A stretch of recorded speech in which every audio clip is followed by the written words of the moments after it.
Hello everyone, আমি অনির্বাণ। আমাদের চ্যানেলে আপনাদের সকলকে স্বাগত। এই ভিডিওতে আমি কথা বলতে চলেছি ভুল ভুলাইয়া 3 এর ব্যাপারে। তো চলুন ভিডিওটি শুরু করা যাক।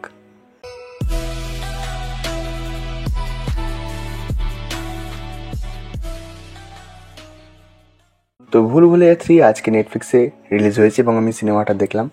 তো সিনেমার গল্পটা যদি ছোট্ট করে বলি, তো এখানে রূপ বাবা অর্থাৎ কার্তিক আরিয়ানের যে ক্যারেক্টারটা, তাকে আর কি তৃপ্তি দিমড়ি কলকাতাতে নিয়ে আসছে এবং তাদের ফ্যামিলিতে যে প্রবলেমটা আছে সেটা কার্তিক সলভ করতে পারবে কি না, এই নিয়ে সিনেমার গল্প।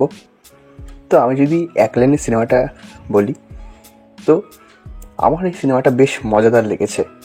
মানে গোটা সিনেমাটা ভীষণ এন্টারটেনিং, গোটা সিনেমা জুড়ে খুব মজা আছে এবং এত বড় একটা সিনেমা, মানে প্রায় 2.25 ঘন্টার উপরে, তা সত্ত্বেও কিন্তু আপনি বোর হবেন না। কিন্তু এই সিনেমার জন্য আমার বেশ কয়েকটা, মানে হাতে গোনতে কয়েকটা পজিটিভ দিক রয়েছে এবং নেগেটিভ দিক একটু বেশি রয়েছে। তো পজিটিভ দিকগুলো যদি বলি, প্রথম পজিটিভ দিক হচ্ছে কার্তিক আরিয়ান। মানে কার্তিক আরিয়ান গোটা সিনেমা জুড়ে দারুণ। তার যে কমেডি সিনগুলো বা তাকে যে ক্যারেক্টারটা দেওয়া হয়েছে, সে কিন্তু খুব ভালো প্লে করেছে এবং কিছু জায়গায় কার্তিকের সিচুয়েশনাল কমেডি কিন্তু সিনেমাটাকে পুল করে দেয়। এরপরে দ্বিতীয় যে পজিটিভ দিক, সেটা হচ্ছে এর কমেডি। মানে কমেডিটা এই সিনেমায় জাস্ট দারুণভাবে রয়েছে। তো আপনি খুব মজা পাবেন এবং ফ্যামিলির সাথে দেখলে আপনি আরও মজা পাবেন। মানে কোনো ভুলভাল কিছু নেই, আপনি নিশ্চিন্তে ফ্যামিলির সঙ্গে দেখতে পারেন। এবং তৃতীয় যে পজিটিভ দিক মানে রয়েছে এখানে, সেটা হচ্ছে যে এই যে কে মঞ্জুলিকা, মানে বিদ্যা বালান নাকি মাধুরী দীক্ষিত, এই সাসপেন্সটা আপনাকে একদম শেষ পর্যন্ত সিনেমাটা দেখতে মজবুর করবে। এবার নেগেটিভ দিকগুলো যদি বলি, প্রথমত হচ্ছে অরিজিনাল যে ভুল ভুলাইয়া, তার নাম নিয়ে যে সিকুয়েল বানানো হচ্ছে, সেই হিসেবে ভুল ভুলাইয়া 3 একেবারেই বোগাস।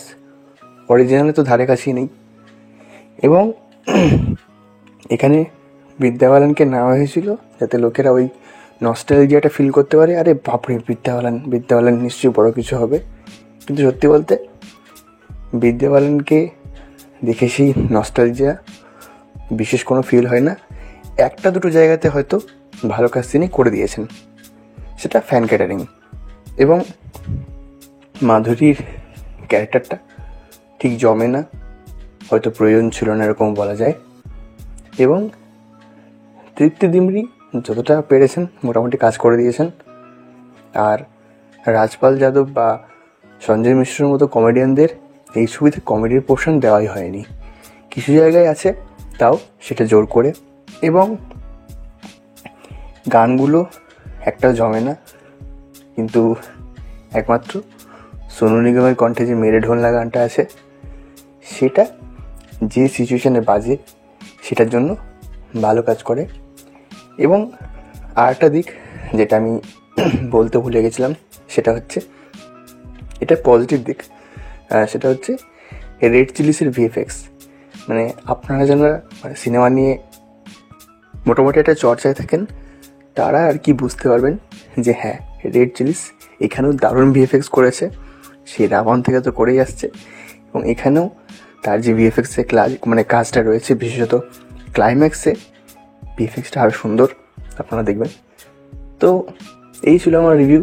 ভিডিওটি ভালো লাগলে লাইক করুন, কমেন্ট করুন, শেয়ার করুন। আর আমাদের চ্যানেল খুব তাড়াতাড়ি 1K ঘরে ঢুকতে চলেছে, তো প্লিজ সাবস্ক্রাইব করে পাশে থাকুন। ধন্যবাদ।